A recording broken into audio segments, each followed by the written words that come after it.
I'd like to introduce now Molly Carnes from University of Wisconsin-Madison. Molly is actually going to speak to us about what it's like to be a department chair, or why is it more likely that Johnny will be the department chair than Jennifer, and how to change that. Molly is a professor in the departments of medicine, psychiatry, and industrial systems engineering, which is kind of an interesting mix. And she directs the Center for Women's Health Research in the School of Medicine and Public Health, and at the same time co-directs the Women in Science and Engineering Leadership in the College of Engineering. So that's a very interesting bridge. And her current research is funded by NIH and is trying to get institutions to change by promoting bias literacy. I guess that means understanding innate or intrinsic bias. Published heavily, widely, and I'm delighted that she was a recipient of an NSF Advance Award program that I started some years ago that still seems to be going strong. So Molly, we're looking forward to hearing from you.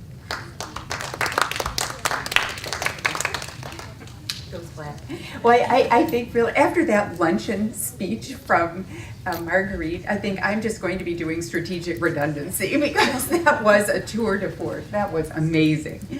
And I have really enjoyed all the talks today. I'm inspired as always by Nancy Hopkins, and I thank you for inviting me to be here.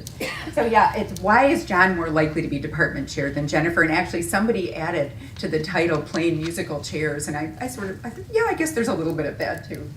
I'd like to just acknowledge the large number of collaborators and students and people who've helped with some of the research I'll be presenting, and I want to acknowledge the funding agencies. And I always tell the postdocs and junior faculty, do this at the beginning instead of at the end when everybody's tired, for the exact reason somebody this morning pointed out that many people in the United States have no idea what the NSF and the NIH are. So I always like to say, these are the people who helped fund this, and I always say, and particularly the National Science Foundation through its advanced program and the National Institutes of Health. I don't usually give that extra verbiage, I just thank them. But in this audience, I want to point out that I think it's really important for all of us to remind people that even though we may complain about the NSF and NIH, they are really an amazing resource and a lot of people don't know about them. So anyway, as we all know, it's abundantly clear, we have made a lot of progress at the early pipeline level since Title IX was passed in bringing women into certainly biomedical fields. And again, it's been pointed out many times, early pipeline level, almost half of medical students, over half of PhDs in the biological sciences. And then these are just data from the AAMC, but almost any data set looks the same. There's this disproportionate drop-off of women in every subsequent career stage. So the first thing I think we have to ask ourselves, do we care? Well, obviously this audience knows there's lots of research to suggest that we should care. But you have to ask that. Maybe, the tall white men are doing a great job. So you have really just to look at the case of women's health in this country. As Florence Hazeltine pointed out, 30 years ago, she was so ahead of her time. It's a delight to see her here today. But if you look across the history of the US, many times, almost every time, there's been a real advancement in women's health. It's been related to women academic leaders. So if you look in the post-Civil War era, the women academic leaders then were women who had access to a college education, right? So the women convened these physiologic societies in their homes, and they advocated for healthful practices for women, and we can all be grateful that they advocated to abandon the corset.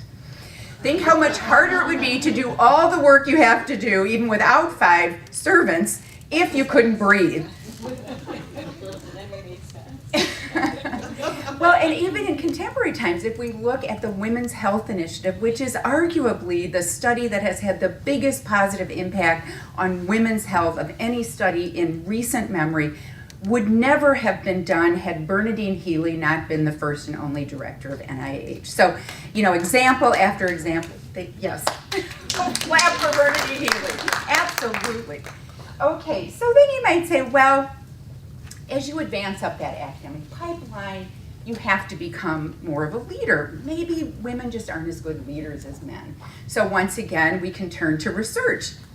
Lots of research on leadership, and it's pretty clear now that the most effective leaders, regardless of the setting, whether it's business, whether it's the military, whether it's the academic setting, are leaders who lead with what's called a transformational leadership style, right? So these are leaders who are able to inspire members of the organization to invest beyond their own self-interest, to give that discretionary effort. So if we're thinking about institutions that are full of academic scientists, academic physicians, these are very, very highly trained, very smart, very skilled, very expensive workers.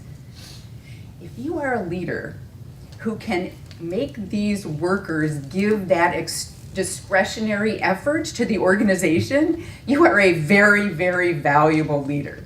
So you might say, are there any differences in gender in terms of who is more or less likely to be a transformational leader, men or women? So Alice Egley at Northwestern is a social psychologist who's pretty much spent her whole professional life studying gender issues and leadership. And she's done several meta-analyses. And one of these meta-analyses was a meta-analysis of 45 studies looking at the effectiveness of leaders by gender. And overall, the effect sizes are minuscule. Basically, there's not a lot of difference in effectiveness between male and female leaders. And whenever there is a difference, actually women are slightly more likely to be transformational leaders. So given how effective transformational leaders are, and given the organizations that we think about them leading in academic science and medicine, even if there's only a slight likelihood that women are more likely to be transformational leaders, we are really shooting ourselves in the foot in terms of the future in science and medicine if we allow these women to drop out before they even have the opportunity to lead these organizations. So back to this idea of cultural stereotypes, which Marguerite, I mean, you hit it on the head. This is only strategic redundancy. Our research is predicated on the fact that it is the mere existence of these gender stereotypes that are a root cause in us not being able to achieve the kinds of numbers we would like to see in terms of women advancing in science and medicine. So these cultural stereotypes about men and women are widely known and deeply pervasive and influence the way we think, the way we organize our social world, the way we interpret data. And even if you don't believe them, even if you think, well, gender is really linear and, you know, I don't really believe in gender stereotypes, you know them. And the mere fact that you know these stereotypes actually serves as a perceptual filter when you are evaluating what should ostensibly be objective information. It distorts the way you perceive it depending on if it comes from a man or woman. So if I said to you, what are some common cultural stereotypes that exist about men, you could call them out. Whether you believe them or not, you would say stereotypically men are more likely to be agentic. That is, they have traits and behaviors that require agency, that are active or action-oriented. So things like being decisive, competitive, ambitious, independent, willing to take risks. Women, stereotypically, whether you believe it or not, you know the stereotype, right? Marguerite talked about it. Women are more likely to be communal. They're stereotypically thought to be nurturing, gentle, supportive, sympathetic, caring, dependent, whiny, weak. I mean, there's positive and negatives. And it turns out that for many roles, many occupations, we also have a stronger link with agentic or communal traits. And in science and medicine, this leads to what can be called an occupational role congruity for men. If we think that science requires agentic traits or behaviors, independence, decisiveness, creativity, and we assume that men are more likely to have these traits, when we are evaluating a man for a position in science or evaluating their productivity in science, they have this little advantage, this role congruity that is not afforded to women. And not only are women not afforded this role congruity in science and leadership, there's also a large body of leadership. And again, Marguerite, you nailed this. I could just sit down. But if men or women violate these sort of stereotypic assumptions about the way men and women should or shouldn't behave, they will suffer social reprisals. They will suffer social penalties. And I'm sure we all have many, many examples of these. Some have bubbled up just from the conversations. But one way we know men and women suffer social reprisals if they violate these norms are simply looking at the descriptors we have in the English language to describe men or women who violate these norms, right? So for men who are too communal or not agentic enough, we have words like wimpy and sissy and effeminate. And for women who are not communal enough or who are too agentic, right, we have words like bossy or domineering or castrating or, lots and lots of very unpleasant, not flattering words. But we know them. And in fact, I would suggest to you that you actually have a mental image of somebody who meets that descriptor, to the point that you know this. The fact that you know it actually makes us all contribute to the problem. All right, so just to show you that science happens to be one of these fields where there's this tighter link with male and agentic traits, there's a very commonly used, very popular test that's been now multiply validated, developed by Tony Greenwald, Brian Nosek, Mahzarin Banaji, called the implicit association test. Many of you are probably familiar with this. So the way this works, if you haven't done it, you are asked to match on a computer screen stereotype congruent words and stereotype incongruent words. And it generally, and you press a computer key to match them, sort of a dual categorization task. And it generally takes more milliseconds, the longer reaction time, to match stereotype incongruent and stereotype congruent. Okay, so for this particular implicit association, these are data culled from the Harvard Project Implicit site, where millions of people now worldwide have taken a number of these tests. If you're not familiar with this, I encourage you to just Google IAT, go to the Harvard Project Implicit website. It is an extraordinarily humbling experience, because these sort of implicit biases, as they're called, we all have them if we live in this society, and they are usually very much at odds with our conscious egalitarian beliefs. Anyway, in this particular IAT, the computer screen shows male or female gendered names and words associated with science like biochemistry, physiology, or words associated with the liberal arts like history, English. And again, you're asked to sort them as quickly as possible. And as you can see, and these are male respondents and female respondents, these are milliseconds along the axis here, the horizontal axis, but 70%, and a positive number is more strongly linking male with science and female with the liberal arts. So 70% of men who responded to this, and there's thousands who responded, and 70% of women more strongly link the male names with the science words and the female names with the liberal arts. And this kind of setup, whether it's, even if you consciously don't believe this, if you consciously look around the room and say, there is no gender difference in the ability to perform science, if you have this implicit stronger link, it actually, again, serves as a perceptual filter in the way you evaluate a male or female scientist or the work done by a male or female scientist.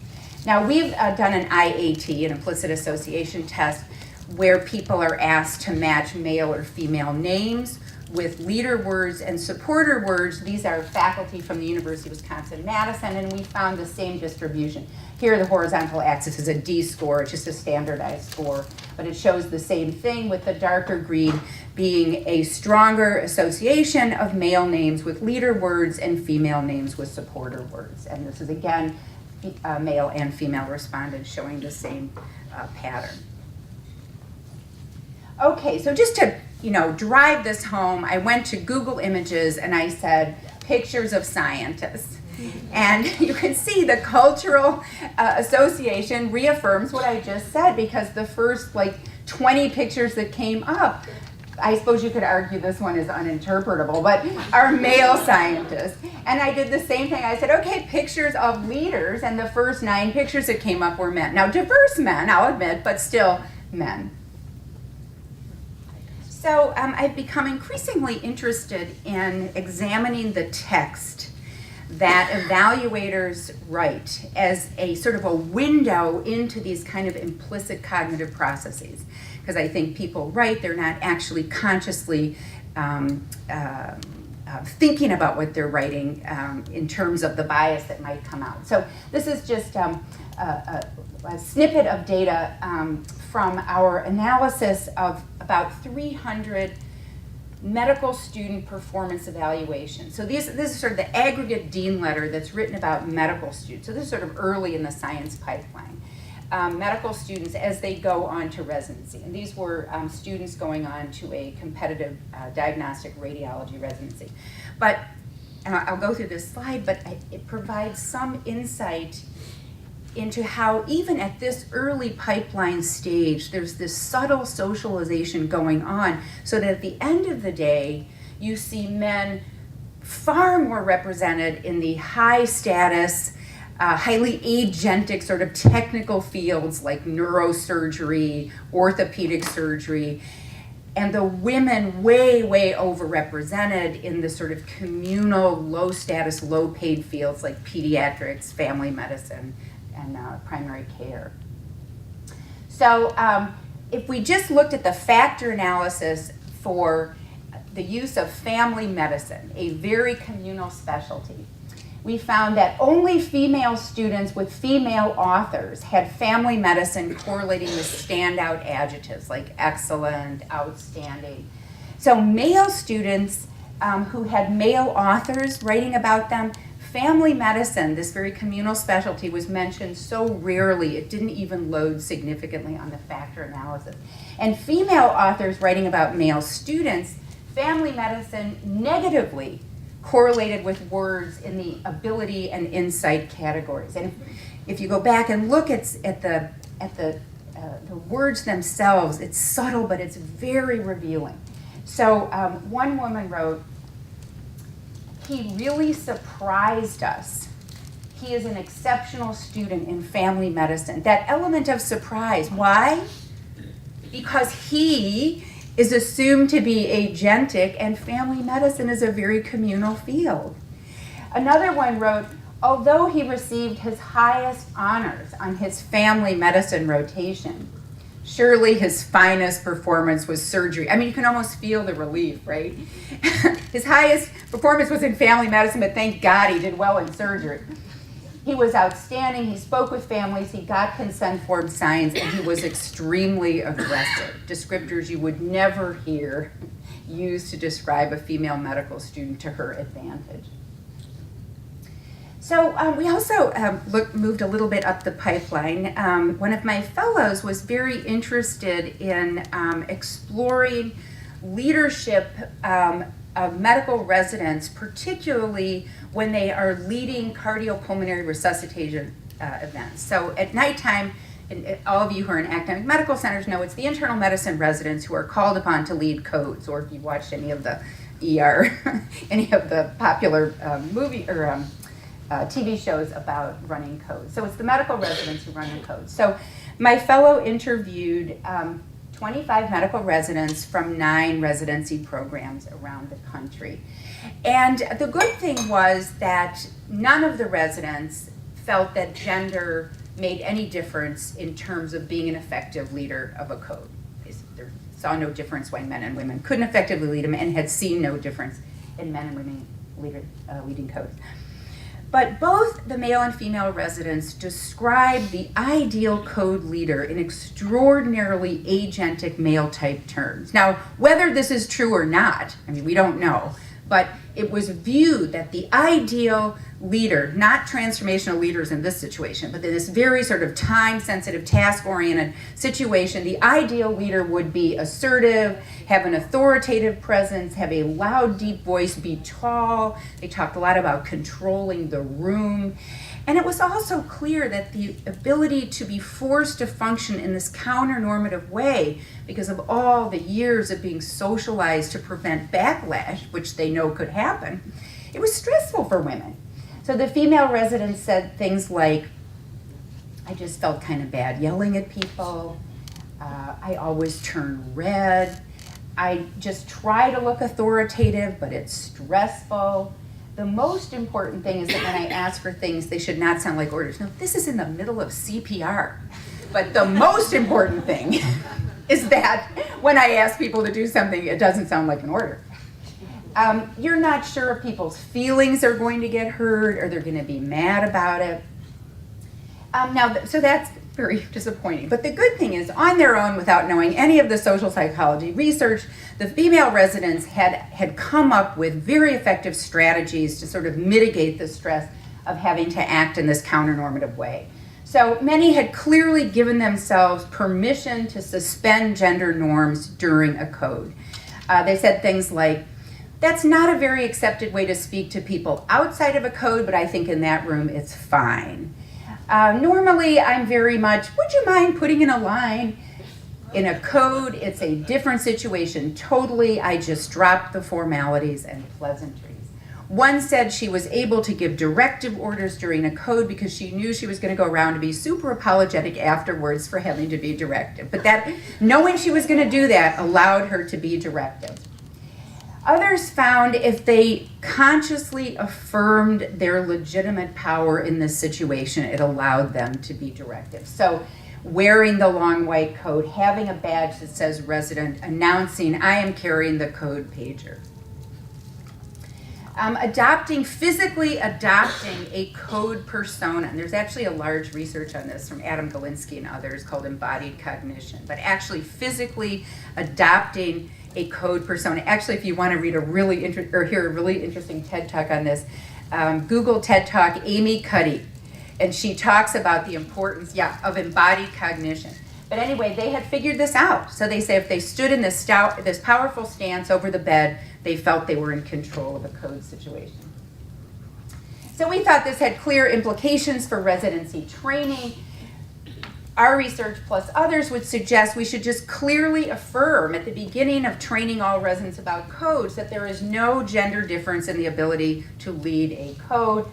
And acknowledge the existence of socialized gender norms, just say they're there, oftentimes just saying they're there, dispels them, and present some strategies that have helped others. Okay, so increasingly I'm approaching these kind of and maybe this is because I'm a physician, but as a habit.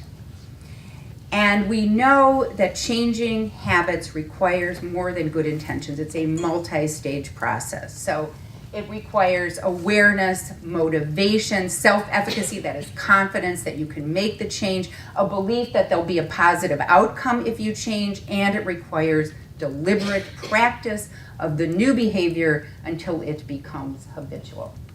So with funding from NIH, we conducted a cluster randomized trial. It's just been published EPUB in Academic Medicine. To my knowledge, it's the first controlled randomized trial of a gender bias habit reducing intervention. We had 92 departments, 46 randomized to the intervention, 46 randomized to waitlist controls, and we had online surveys that did that implicit association test that I showed you, and also had measures of all the measures of behavioral change, motivation, self-efficacy, outcome expectations, and gender equity promoting action. So the workshop itself, we gave people evidence-based strategies based on at least one randomized controlled experiment that they could practice in their own lives to reduce their own application of bias. So stereotype replacement. This is simply recognizing when you see a stereotype or you're thinking of a stereotype and challenge it with data. If you see a stereotype that girls aren't good at math, challenge it with data. Counter stereotype imaging, particularly before some important evaluation exercise like tenure or hiring. This comes from the work of Irene Blair. Imagine in detail a strong, powerful woman. Think about a counter stereotype exemplar. Think about an African American scientist. Individuating, make sure you get detailed individual information rather than allowing stereotyped assumptions to come in and affect your decision making. Perspective taking, putting yourselves in the shoes of an individual in a stereotype group, and increasing opportunities for contact with counter stereotype exemplars. We also tell people about 2 strategies where clear evidence shows they do not work. That is stereotype suppression. You know, the people who say, I don't see gender, I don't see race, I treat everyone the same. Research experimentally shows people who show that will absolutely give the most biased evaluation. It is far better to entertain the humbling possibility that we could all be biased and unwittingly perpetuating bias in our society. Also, too strong a belief in one's personal objectivity. Again, the people who say, I'm not biased, consistently give the most biased evaluations. Okay, so we looked at with mixed linear effects models. We did the most conservative analysis. It's an intention to treat. We had 3 departments where nobody came, but they're included in the analyses.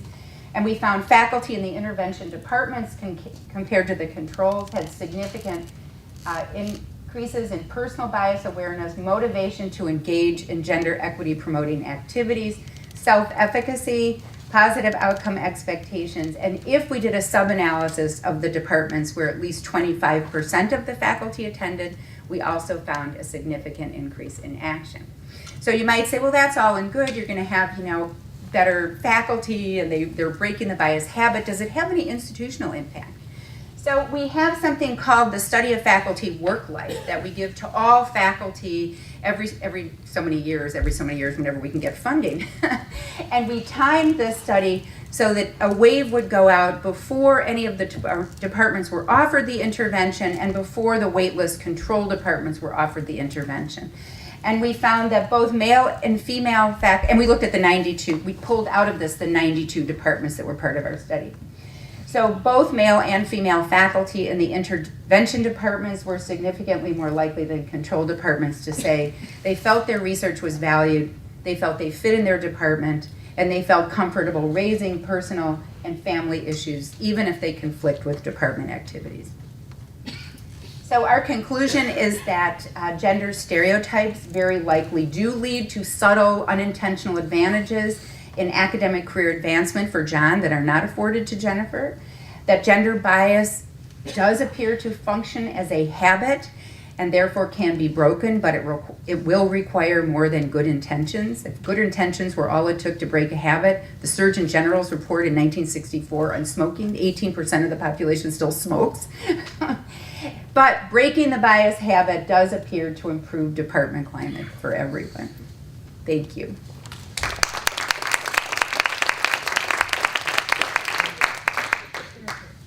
Questions? Yes. In the study, did you have to consider the cultural background of the people you were interviewing? For example, maybe those with an Asian culture has a different upbringing and how women should be brought up and react compared to males. Yeah, so that's a really good point. So we asked sort of generally, we said at the end, first we said we're interested in leadership and codes. So we didn't want to bias them in their response. And then only at the end we said, did any personal factors do you think affect? And we said gender, race, so we sort of prompted them. So generally people said, no, I don't think race makes any difference. So one woman who actually did come from a culture such as you're talking about said she truly physically could not be directed. So she said she just slipped it in. She said, could you please? No, she just slipped in, please, during a code. But she had to do it. She said, I physically just cannot do that. And we did have one man, he was American, but from a culture that is probably less directive in communication. And he said he noticed that he had to step up his game. But he himself said, I think, however, it's probably easier for me to get there than it is for women. So even though he came from a culture. And it was interesting, a lot of times the men recognized the difference more than, we had one man who said, if anybody tells you it's not an advantage to be a tall white man, they'd be lying. Oh, that was from a man. So, so it was recognized. It wasn't explicitly spoken about, but it was recognized. So one of our recommendations is just, if you speak about it, if you say these are there, it isn't stigmatizing, it actually sort of dispels the stigma. Yeah. Apparently, it's just an advantage to be tall, whether you're a man or a woman. But okay, I'm Lynette Madsen from the National Science Foundation. I'm going to try to ask this in the nicest possible way, since we're in this war. I don't care. You can ask it anyway. I've heard it all. So if it's advantageous to your institution to know the climate and to have a pulse on how the climate is changing and everything, why do you need funding for it? Wow, that is a great question. So I don't know. I mean, I actually don't know the answer to that, but I think part of it is nobody had a controlled trial before. So if you look at that editorial in Science, who incidentally did not even review our study, but if you look at the editorial that came out shortly after we submitted it there, by Joe Handelsman and Ross Rasmussen, saying what we need are controlled trials. They said we don't, everybody's saying we need more of this, we need more of that, we need better climate, but there had been no controlled studies. So to my knowledge, ours is really the first controlled trial to show that with an intervention, you can indeed change action, and that action leads to, that it is truly a cultural change where you have to have multi-level interventions, but it can happen. It is the faculty, I believe, that establish the culture of an academic institution. So I think pipeline programs are wonderful. I think providing women's skills are wonderful, but you will never change the culture unless you change the attitudes and behaviors of the people who establish the culture. Yeah, I'm not arguing that the first time when you're establishing the validity of something that you need funding to get it started and to get it going in again. But near the end, you said something about, if we had additional money, we would do the survey more often, or we do the survey as money permits. And it just strikes me that having gone as far as you have, that maybe the institution would say, well, this is important enough that, we have to do this on a regular basis to keep a pulse on this. Well, thank you. Yeah, great. But we're sticking away funds for our next round of our survey, and truthfully, because of the budget cuts from NIH, we were able to leverage additional money. But you're right, we did have to have the grant first. I'm not going to let you off the hook, Lynette. You still need the money for the work to be done. It's not over yet. It's not in the budget of the institutions. They're yeah, it's amazing. And I just want to add one more thing. So I think one of the reasons we had such good participation was because we went around at the beginning to all 92 departments and we said, we have an NIH R01 to study this. I don't think a single faculty member would have shown up if we didn't say, and when we had the chair, when it was their turn, and actually that's how we got the control departments to do their data. But I was so worried the control departments wouldn't give us data because it was matched time-wise. But we said, because it's going to take us 3 years to roll this out, at some point during those 3 years, you'll be asked to do some little surveys just to help us with the stability of our measures. I think we said something like that.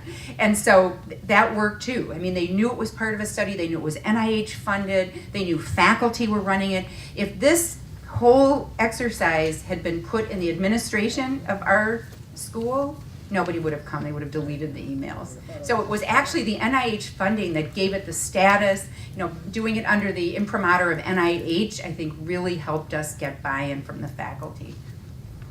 Yes, I want to say, well, it's fantastic study, just amazing, important data, I think. And I wanted to ask you, and following up also on this other question, I mean, we see this, it's so well documented by these fabulous studies you and others have done. And what we've seen at MIT, I think, is not only does it take this enormous amount of work, data analysis, understanding the problem, but if you stop doing it, it goes backwards, can go backwards, so you have to keep doing it. So it's not a surprise that only a few of these very well-off institutions really can do it. But once you know this, and you know it's applying in your institution, my institution, that other institution, and all the other places that we visit endlessly, right?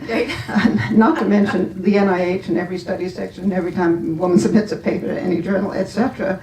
I mean, how do you incorporate it into the processes of all these different levels? Because that's really presumably the answer to Tija's original question. So what's your answer? Yeah, well, I'm still thinking about the bias literacy work and how that might be incorporated, because I do worry, just like with any intervention, that we need like a booster. Even though they've had like the original treatment, that we'll need a booster. So I have to think about how to do that. But as part of our advanced grant, one of our signature programs was training search committees. Actually, I think we were the first advanced program to do that, and a lot of them have picked that up. And we did infuse into our training, we gave them a lot of practical things, sort of increasing self-efficacy for doing a search. But then we infused information on how, implicit biases could derail the goals of the search, and specific strategies to mitigate these biases. And we have found, and we just published a follow-up article, that our search committees do indeed hire more women faculty. We're not doing as well with underrepresented minorities, but at least the pools are more diverse. So we've embedded that now into the culture. It's still voluntary, but I have to say, I do not think a faculty member would dream of serving on a search committee for the first time without coming to one of our workshops. We do them regularly. That's sort of a service we give to campus. So I'm trying to think, is there a way to embed the bias literacy workshop into campus? And I haven't got there yet, but I'm thinking about it. I don't know if that. I just want to urge all of you to take advantage of Molly's publications in our Journal on Women's Health. She's published several articles there. They're terrific, and it's a good resource for all of you to follow up on this. And also just to thank you for those articles. Also, Molly serves on the board of our Academy of Women's Health, and which is another resource for all of you in terms of work going on, but particularly your research in these two articles, which I hope, in addition to following up and seeing the tape of this presentation on our website, to check out your articles in the Journal of Women's Health. Thank you. Really, And submit your research. Oh, I am so grateful to the Journal of Women's Health. I don't think I would have an academic career. Nobody would publish my stuff yet for like 10 years ago, and you did. Thank you. And Bernadine Healy was your editor, and then Florence. I think, yeah, thank you. I love the controlled trial and this type of intervention, and thinking about other types of situations to which these types of interventions might be applied. A few years back, there was a study about people sitting around in academic committee meetings, and males that were talking about their great achievement that they made, that week or that day, and that women would fail to make those sorts of sharing or take advantage of those sharing opportunities. I wonder if part of that is sort of similar to this, that women often don't take those sort of brag moments in a way, but there could Because be they forums. can't. But you could also imagine perhaps an intervention that would encourage these sorts of things, that there's less of a barrier to sharing these things, because it's so important to not necessarily promote oneself in an ego development sort of way, but as a way of understanding and leading to more creativity and really getting feedback on findings without. Yeah, no, I think it is true. I think women learn very early that if they self-promote, it works against them. In fact, even in elementary schools, if you show people a paragraph of somebody bragging and say it's written by a girl or a boy, the girl gets more negative comments. So, I think women, that's why I say these leadership programs that don't take into account research on gender are really doing women a disservice. Right, and many of the leadership programs are only amongst women. So, so really having an opportunity to have more opportunities to share those types of, findings, things that may not seem, so significant, Yeah, so I do a course every year in Women in Leadership in Medicine, Science, and Engineering to increase, and we've shown with mixed methods that it does increase women's leadership self-efficacy, because that, from the work of Cheryl Holt and others, leadership self-efficacy seems to be kind of a way to prevent women from being vulnerable to stereotype threat in leadership situations. So I think that's good, but we also, translate research into practice and, help problem solve. So if it's important for you to brag, how can you do it in a way that would be culturally acceptable? So you can brag on behalf of your program, you can brag on behalf of other people, so there are strategic ways to learn how to brag, which won't sort of trigger the same moral outrage that it does when you brag about yourself as a woman. Although I would argue it triggers moral outrage when I hear a man brag about himself either, so I don't know. I want to bring up a concern because the new NIH BioSketch, which has been delayed in implementation, and I think we must do something about it, it is essentially a brag page. And it is going to work against women. And I don't know how we can do it, but perhaps the good minds around here are going to be able to find a way to prevent that from happening.